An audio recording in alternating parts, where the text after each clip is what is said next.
Salut à tous, c'est Antoine Moreau. Si vous aimez les voitures, vous êtes au bon endroit. Continuez à regarder cette vidéo, on passe tout de suite au sujet du jour. Afin d'améliorer le confort du conducteur et des passagers, la majorité des voitures particulières sont équipées non seulement de systèmes de chauffage, mais aussi de systèmes de refroidissement intérieur, et ce dans la configuration de base. Cette commodité a un inconvénient, le prix de la voiture augmente, ainsi que la consommation de carburant, en particulier dans les embouteillages. En outre, la conception de la voiture est compliquée par l'ajout de nouvelles pièces et unités qui nécessitent une inspection et un entretien périodique. Afin de prendre les bonnes décisions en cas de dysfonctionnement de ces unités, le propriétaire doit savoir comment vérifier le compresseur du climatiseur et le système de refroidissement de l'habitacle de la voiture dans son ensemble. Le dispositif du système de climatisation. Pour effectuer un diagnostic indépendant, le propriétaire de la voiture doit comprendre le principe général de fonctionnement du climatiseur, les pièces qui le composent et leur emplacement. Le système comprend les éléments suivants: échangeur de chaleur externe,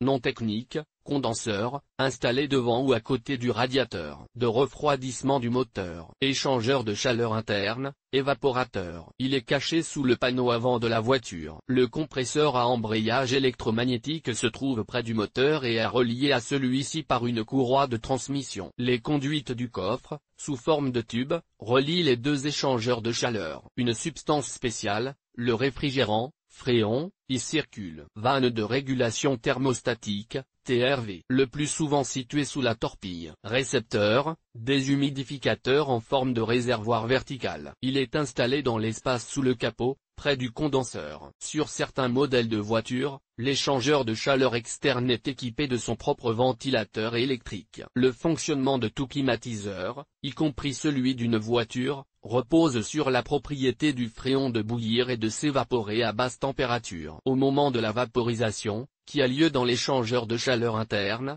cette substance absorbe une grande partie de la chaleur de l'air de l'habitacle et le refroidit. Le gaz est ensuite acheminé vers le compresseur, qui augmente sa pression et sa température. La suite du processus se déroule comme suit: le réfrigérant gazeux chaud est poussé dans l'échangeur de chaleur externe, soufflé par le flux d'air, où il se condense, restituant ainsi la chaleur prélevée dans l'habitacle. Une fois converti en liquide, le réfrigérant passe par un récepteur qui sépare l'humidité et entre dans le TRV. Après la soupape, la pression du fréon liquide est réduite et il retourne dans le radiateur interne pour s'évaporer. Le fonctionnement du système de climatisation est contrôlé électroniquement, l'arrêtant en cas de dépassement de la pression maximale du fréon ou lorsque la température de l'air ambiant est basse, -5 degrés Celsius ou moins. Pourquoi est-il important de surveiller l'état du climatiseur? La principale raison est le coût élevé des réparations du système de refroidissement. La recharge en fréon commence à partir de 1000 roubles, et le remplacement d'un compresseur cassé peut coûter 1000 €. Les conducteurs inexpérimentés se retrouvent souvent dans les situations suivantes: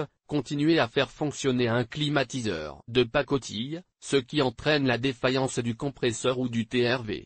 Acheter une voiture d'occasion dont le système de climatisation est défectueux, sans se rendre compte de ce que cela va coûter. Les vendeurs astucieux de voitures sur le marché secondaire déconnectent souvent le refroidisseur défectueux afin de tromper l'acheteur. Ils enlèvent la courroie d'entraînement, libèrent le fréon du circuit, etc. Pour éviter des frais inutiles après l'achat, vous devez savoir comment vérifier le fonctionnement du climatiseur de la voiture. Si vous soupçonnez un dysfonctionnement, vous pourrez demander une réduction du prix en fonction du montant de la réparation. Lorsque le climatiseur commence à mal refroidir l'air, voire à tomber en panne, il est souhaitable de vérifier immédiatement son fonctionnement. En cas de fuite de fréon ou de surchauffe, l'agrégat le plus coûteux, le compresseur, souffre également. Diagnostic du système de refroidissement de l'habitacle. La meilleure façon de comprendre en profondeur le climatiseur est de s'adresser à un atelier spécialisé, qui testera l'étanchéité du système à l'aide d'un banc à vide et contrôlera le fonctionnement de la soufflerie,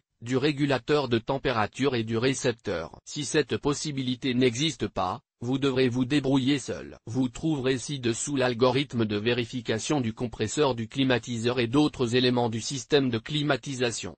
Démarrez le moteur et appuyez sur le bouton AC pour mettre le climatiseur en marche. Si la voiture est équipée d'un système de climatisation, réglez-le sur la température minimale de l'air. Vérifiez l'arrivée d'air froid par les grilles de la cabine au ralenti et pendant la conduite. Pas ou peu d'air froid lorsque le moteur tourne au ralenti. Il est probable que le radiateur externe soit obstrué par des saletés et des feuilles et qu'il doive être nettoyé de toute urgence. Dans le cas contraire, le fréon contenu dans les tuyaux surchauffera, la pression augmentera et il y aura peut-être un éclatement ou un excès de gaz sera déchargé dans l'atmosphère par la soupape. Coupez le moteur et ouvrez le capot. Localisez tous les composants et les tuyaux du circuit de refroidissement, réservoir, condenseur et compresseur. Distinguez ce dernier de la pompe de direction assistée par les tuyaux allant vers le radiateur. Vous pouvez vérifier le fonctionnement de l'embrayage électromagnétique du compresseur sans fréon dans le système et même sans courroie d'entraînement. Pour ce faire, débranchez le connecteur standard de l'embrayage et reliez le contact avec la borne plus de la batterie à l'aide d'un morceau de fil. L'embrayage doit fonctionner et serrer la poulie pour que la courroie puisse faire tourner l'axe de la soufflerie. Redémarrez le moteur, mettez le système en mode refroidissement et saisissez avec la paume de la main le tube épais qui va de l'habitacle au compresseur. Dans les 3 à 5 secondes suivant la mise en marche,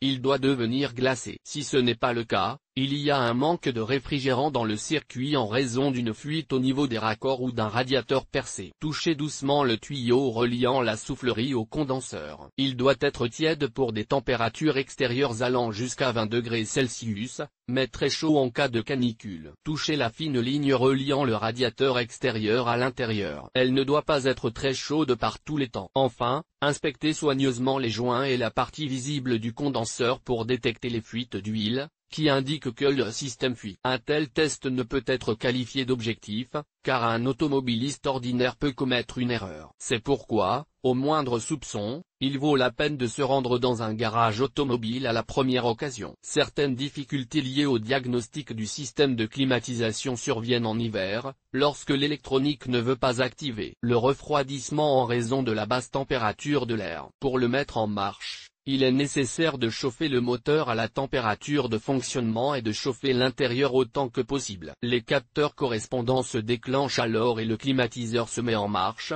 s'il est en état de marche. Si, lors de l'achat d'une voiture, on vous dit que le système de climatisation fonctionne, mais que la courroie est déchirée ou qu'il faut remplir le réservoir de fréon, ne faites pas confiance au vendeur. Vous ne serez pas en mesure de vérifier le refroidisseur de manière approfondie si vous ne conduisez pas la voiture, alors convenez immédiatement de réduire le prix de la voiture de 300 à 500 €.